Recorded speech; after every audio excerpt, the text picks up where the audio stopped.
အိန္ဒိယနိုင်ငံစေယုံတရုံမှာလူနာဆောင်ကိုလူမှားပြီးတော့ခွဲစိတ်ခဲ့တဲ့ဖြစ်ရပ်လူနာဆောင်တူကိုမှားရင်ခွဲစိတ်မှုကြောင့်အိန္ဒိယကစေယုံတစ်ခုမှာဖြစ်စဉ်နဲ့ပတ်သက်ပြီးတော့စုံစမ်းစစ်ဆေးမှုတွေလှုပ်ဆောင်နေပါတယ်။ပြဿနာဆက်ဖြစ်တာကတော့အိန္ဒိယနိုင်ငံမြောက်ပိုင်းရာဂျတ်တန်ပြည်နယ်က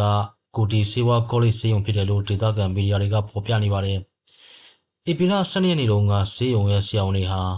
လူနာတဦးရဲ့အသက်60အရွယ်ဖခင်ကိုတခြားလူနာတူအစားမှားယွင်းပြီးတော့ခွဲစိတ်မိခဲ့တာပါ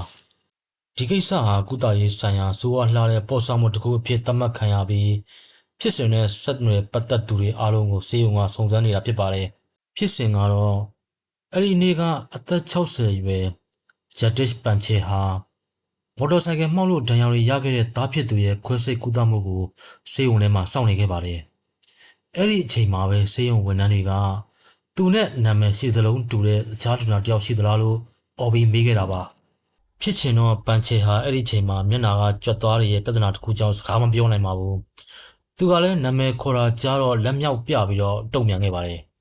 အဲ့ဒီအချိန်မှာပဲဝန်ထမ်းတွေကသူ့ကိုခွဲစိတ်ခံနဲ့ခေါ်ဆောင်သွားခဲ့ကြတာပါစေယုံရဲ့ဝန်ထမ်းတွေဟာလူနာရဲ့အချက်လက်တွေကိုပြန်လည်စစ်ဆေးတာမျိုးလည်းမလုပ်ခဲ့ဘူးလို့ Indian Today သတင်းစာကဖော်ပြခဲ့ပါတယ်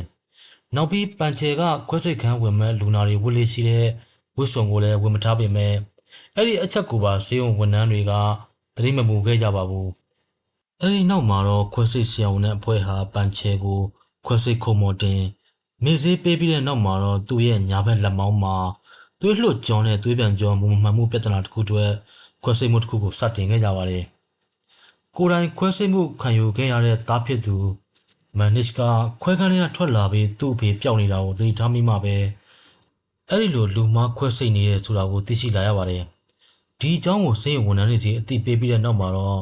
မန်နစ်ရဲ့ဆရာဝန်တွေကခွဲခန်းထဲထိဝင်ပြီးတော့တာစီကဲမှာခွဲစိတ်လက်စအခြေအနေကိုရပ်ထားလိုက်ကြတာဖြစ်ပါတယ်အဲ့ဒီဖြစ်စဉ်ပြီးမှတော့အထူးခန့်အပ်ထားတဲ့ကော်မတီဝင်3ဦးပါ